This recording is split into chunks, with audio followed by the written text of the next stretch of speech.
नमस्कार। अगर आप सद्गुरुदेव डॉक्टर नारायण दत्त श्रीमाली जी के शिष्य हैं या फिर उनकी दी हुई शिक्षाओं से और ज्ञान प्राप्त करना चाहते हैं तो हमारी चैनल को जरूर सब्सक्राइब कीजिए और नए वीडियोस की जानकारी के लिए बेल आइकन दबाएं।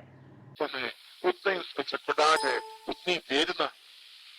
यह वेदना प्रेम का और पूर्णत्व प्राप्ति वही कर सकता है जिसके हृदय में प्रेम, जो प्रेम युक्त नहीं है, जिसमें किसी प्रकार की भावना ही नहीं है, बुद्धियां नहीं है, जिसमें जोश नहीं है, उत्साह नहीं है, उमंग नहीं है, उसको प्राप्त करने की चाह नहीं है, साधक भी मनुष्य भी नहीं है, जीव युक्त है। प्राण प्राण चेतना के लिए आवश्यक है, उसका आधार बिंदु ऐसा हो कि शाश्वत हो, चिर नवीन। और इस चिर नवीनता को साध्य प्रेम कहते हैं, क्योंकि प्रेम क्यों ही वासना युक्त बनता है, वो प्रेम नहीं रहता। प्रेम में वासना होती ही नहीं है। सैकड़ों घंटों पास में बैठने के बाद भी वासना का उदय नहीं। वासना का उदय होते ही सब कुछ क्षरण हो जाता है, समाप्त हो जाता है। वह भावना ही लीन हो जाती है। ईश्वर के प्रति प्रेम हो सकता है, वासना नहीं। महाकाली के प्रति प्रेम हो सकता है, वासना नहीं।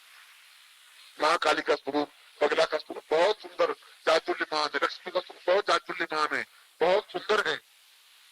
माँ का स्वरूप बहुत सुंदर है, मेरी बहन का स्वरूप बहुत सुंदर है, वासना नहीं, प्रेम। सुंदरता प्रेम में हो। क्षणे क्षणे यत्न बता बेटी तदैव रूपम रमणीयताया। रूप कितना सुंदर है, कितना असुंदर है, इसकी कोई मापदंड नहीं है, कोई परिमाण नहीं है, कोई निश्चितता नहीं।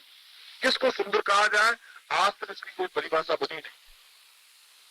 शास्त्रों ने एक ही कहा, आंख को जो अच्छी लगे वह सुंदर। सैकड़ों इस प्रकार से हमारे, जिनको हमारी चाह है, जिसको हम प्रिय समझते हैं, उसकी फोटो को घंटों बैठे बैठे देखते रहते, और वर्ल्ड फेम या विश्व सुंदरी के फोटो अखबार में जब से उसको फेंक देते हैं, उसे तो ध्यान ही नहीं जाता। उसके अलावा और क्योंकि वह तो एशिया का खिताब पाई चुकी है, मिस इंडिया है और मिस वर्ल्ड है, और उसका फोटो भी बाद में बड़ा नजर नहीं है।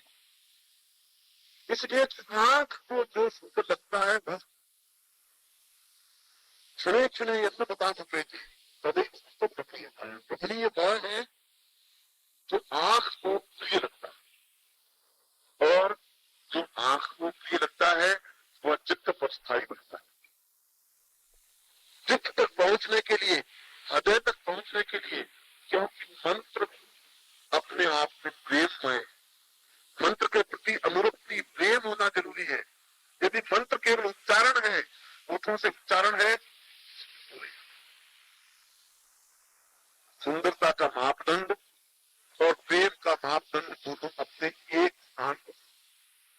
सुंदरता की परिभाषा नहीं है, आज तक विश्व में सुंदरता की परिभाषा हुई नहीं,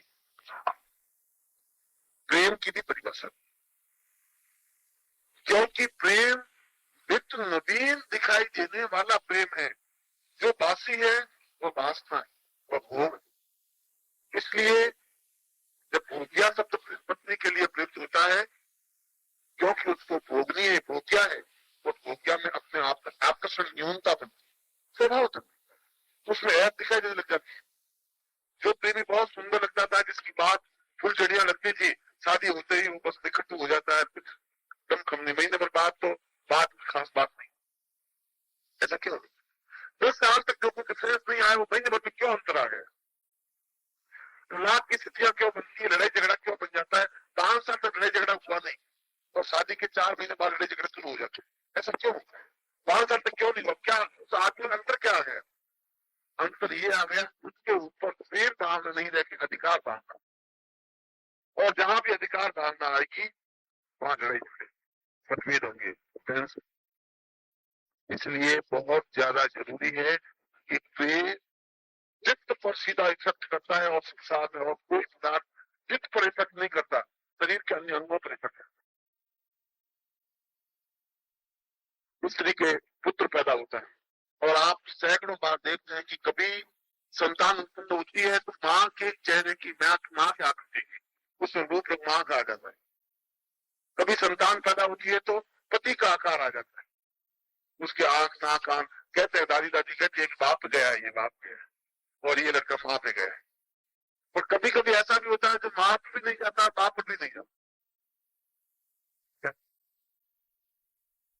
जो स्त्री नित्य शीशे में देखती है और अपने चित्र पर अपना इफेक्ट डालती रहती है, उसके उसके जैसा ही लड़का पैदा है, माँ के जैसा ही लड़का, क्योंकि उसके चित्र पर प्रभाव पड़ रहा है अपने स्वरूप का। बार बार वो अपने ही स्वरूप का चिंतन कर रही है, उसको दूसरे स्वरूप का चिंतन उसके मानस में नहीं है।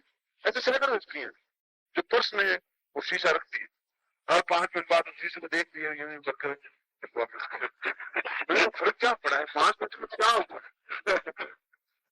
मुंबई जैसे शहर में जाएं तो हर 3 सेकंड बाद निकालेंगे, नहीं देखेंगे और उनका अभी 3 मिनट तक तो ठीक ठाक था भाई, वो बेकार क्यों दुखी हो रही है, कोई फर्क नहीं पड़ा है। मगर अब उसमें वो है कि भगवान जाने क्या कुछ चेंज क्या आ गया। और जो केवल बार बार अपने ही स्वरूप का चिंतन करती है, संतान भी उसी के आकृति की बनी। जो पति से प्रेम करती है, जिसके हृदय पर चित्त पर पति का प्रभाव पड़ता है, उसकी संतान भी पति के आकृति की। और कई बार ऐसा होगा कि पुत्र उत्पन्न होता है, कुछ लक्षण कुछ चिन्ह शरीर के पिता के समान मिलते हैं, कुछ उसके खुद के समान मिलते हैं। महाकाली साधना में भी जब तक उस चित्त पर उस मंत्र का स्वरूप का इफेक्ट नहीं पड़ेगा, तब तक किसी भी प्रकार की सिद्धि की उत्पत्ति नहीं।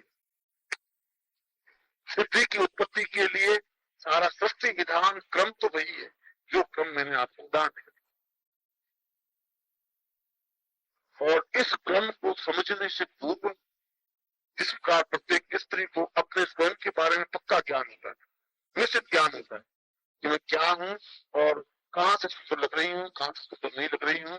वह उसी हाव भाव में उसी तरीके से बात करने की कोशिश करेगी, चलने की कोशिश करेगी। उस समय भी यही स्त्रियों के लक्षण आ गए, कुछ वेट ला करके चलेंगे, मुर्जा करके चलेंगे, बहकाते हुए चलेंगे, क्योंकि उनमें कुछ न्यूनता है, कुछ हीन भावनाएं, कुछ कमी महसूस हो रही है कि मुझे कुछ नहीं है जो मुझे दिखाना जरूरी। साधु सन्यासियों को कोई जरूरत नहीं, शीशे की जरूरत नहीं है, वो अपने मस्ती के साथ बैठे हैं, बस देख लिया तो देख लिया, नहीं देखा तो नहीं देखा। यह मस्ती, यह आनंद तभी आ सकता है जब हम अपने आप को अच्छी तरह से पहचाने या सामने वाले इष्ट को अच्छी तरह से पहचाने। गुरुमय होने के लिए पिछले शिविर में मुझे बार बार पूछा कि आप बार बार कह रहे हैं गुरुमय हो जाइए, गुरुमय हो जाइए, हम कैसे बने गुरुमय? तो तरीका क्या है? और तरीका यही है कि जब एक ही चिंतन, एक ही भावना, एक ही विचार केवल अपने प्रेम के माध्यम से सामने वाले पर पड़ता रहता है, वही अपने चित्त पर प्रभाव डालता है। मैंने एक बात बिल्कुल प्रामाणिक सुन रहा हूँ, आज से 4-5 साल पहले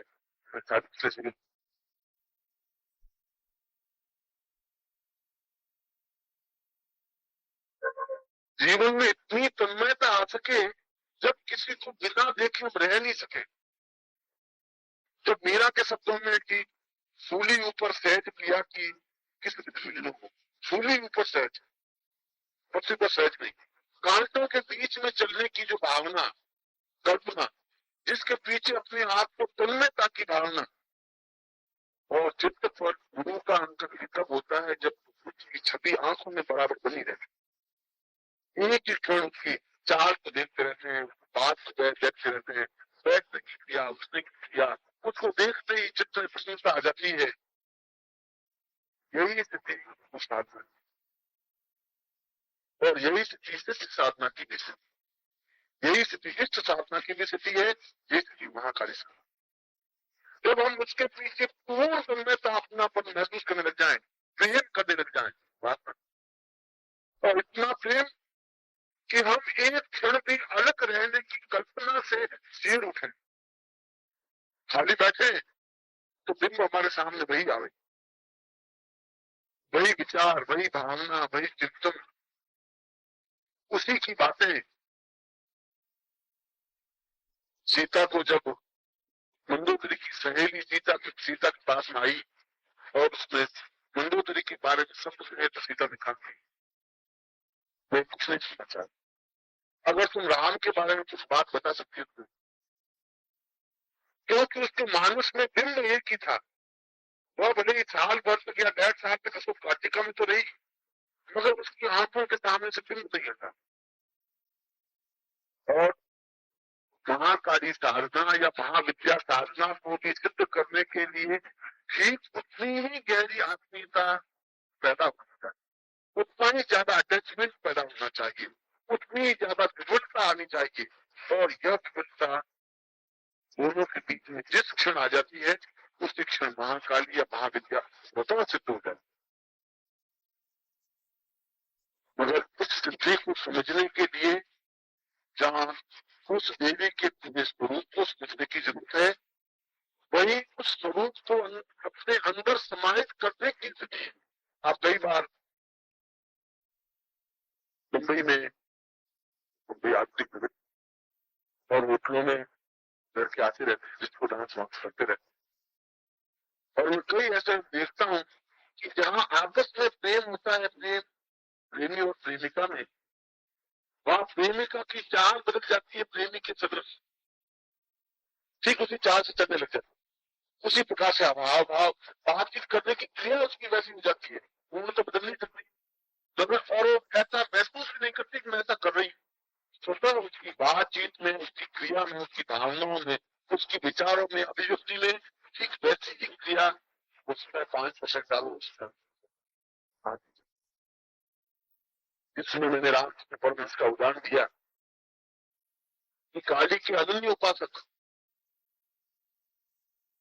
और पूरे भारतवर्ष में रामकृष्ण परमहंस जैसा काली का उपासक नहीं, जो नित्य अपने हाथों से मां काली को भोजन कराता है और मां काली को पूजन करती है।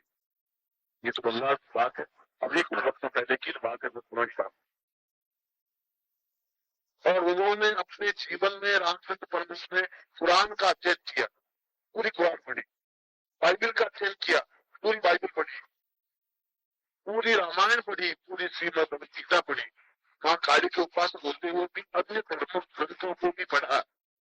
इसलिए पढ़ा, रामकृष्ण परमहंस की जीवनी लिखी है, रामकृष्ण मठ से वेदों से आप पढ़े, उनके 8 भागों में लिखी। उन्होंने ये देखना चाहा कि क्या ये धर्म हिंदू धर्म के अलावा अन्य धर्म भी प्रामाणिक हैं, क्या मुस्लिम धर्म प्रामाणिक है या नहीं है, क्या बौद्ध धर्म प्रामाणिक है या नहीं है, क्या इसका शास्त्र बेस है या नहीं है। और एक धर्म है राधा संप्रदाय, सखी संप्रदाय, आपने पढ़ा हो, आगरा में एक दौलत बाग के पास में है, इसको राधा संप्रदाय का आपको राधा स्वामी। दिल्ली में मैं एक संबंधित लोग, और उन्होंने रामकृष्ण परमहंस ने राम की उपासना और राम की पूर्ण। नमस्कार, अगर आप सद्गुरुदेव डॉक्टर नारायण दत्त श्रीमाली जी के शिष्य हैं या फिर उनकी दी हुई शिक्षाओं से और ज्ञान प्राप्त करना चाहते हैं तो हमारी चैनल को जरूर सब्सक्राइब कीजिए और नए वीडियोस की जानकारी के लिए बेल आइकन दबाएं।